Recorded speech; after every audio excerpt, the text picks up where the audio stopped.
Motorcycle Adventure Dirtbike TV is proudly supported by Adventure Spec in England, Rally Raid Products, Giant Loop in the United States and Adventure Moto in Australia.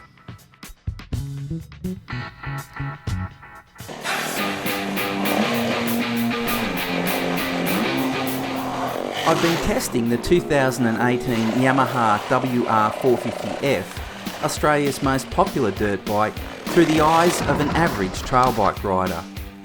The bike is popular because it's tough, reliable and good value, and comes stock with a great engine and solid suspension.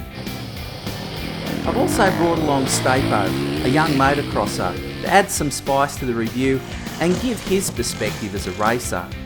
Stapo has owned a number of 450s over the years, and it will be interesting to get his views on the significant changes in frame geometry and handling. For those that have owned Yamaha 450s in the past, a lot has changed in recent years, with significant effort to centralise and lower mass.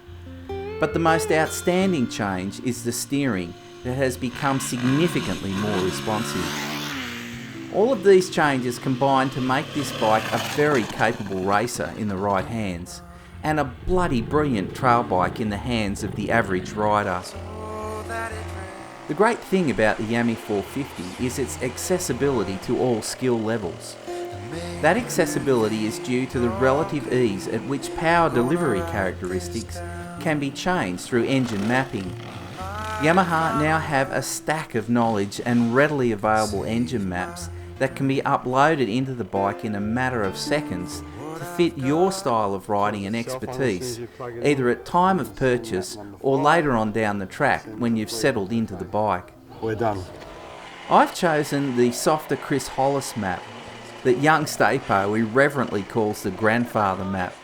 But let me tell you, I found that power delivery excellent for me.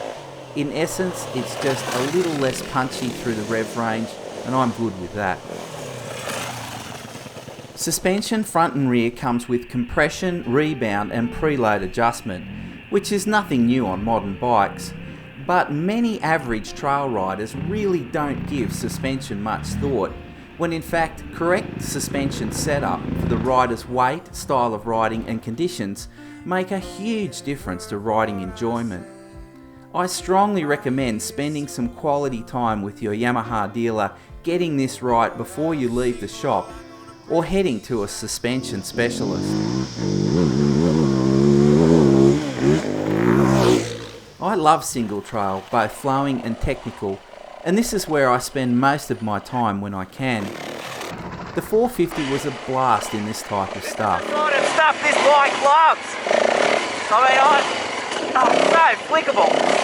The steering is very direct and precise, and mass centralisation has a lot to do with the bike's willingness to quickly change direction.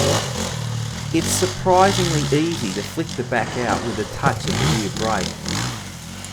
These handling characteristics also make it enjoyable to wheel stand the bike.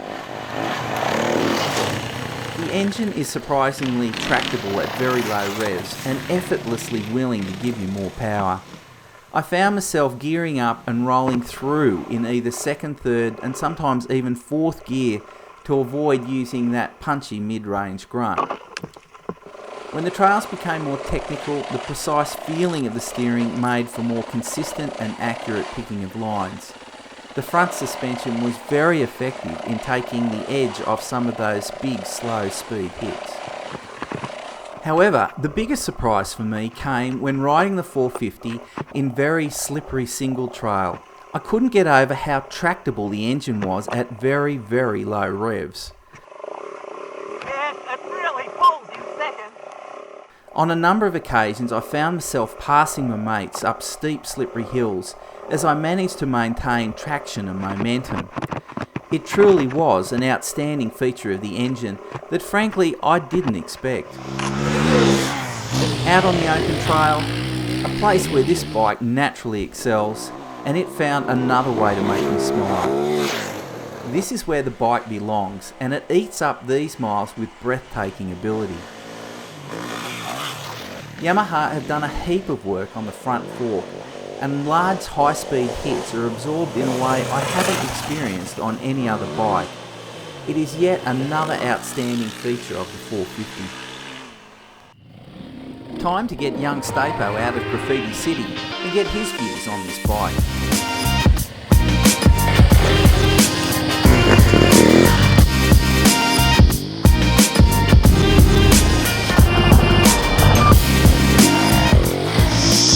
Hey guys, I'm Matt, aka Stapo.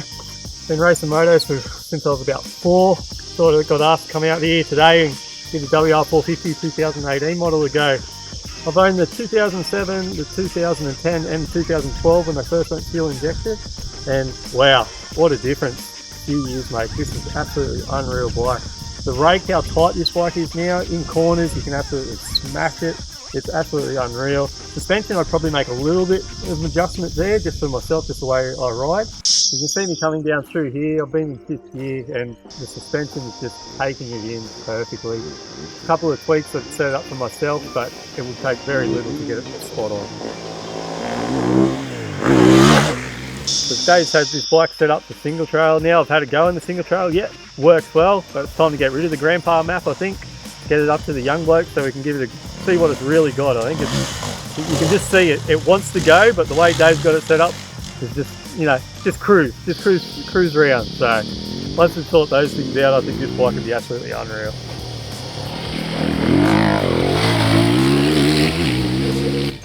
Fuel economy during my time with the bike averaged just over 8 litres per 100 kilometres, and with a fuel tank capacity of 7.5 litres, that equates to a range of about 90 kilometres. Engine oil changes are due at 500 kilometres, and access to the airbox for filter cleaning is very easy. It's positioned high up.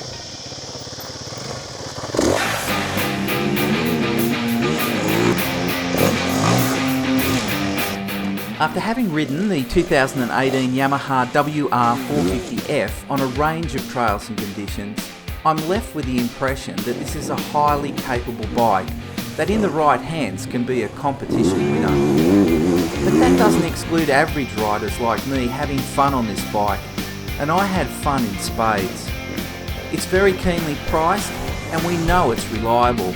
My only advice, if you're in the market for a new 450 and haven't ridden a Yami 450 in years or have never tried one, you really need to take this bike for a ride before you commit that cash. So, I guess it's time for those bloopers.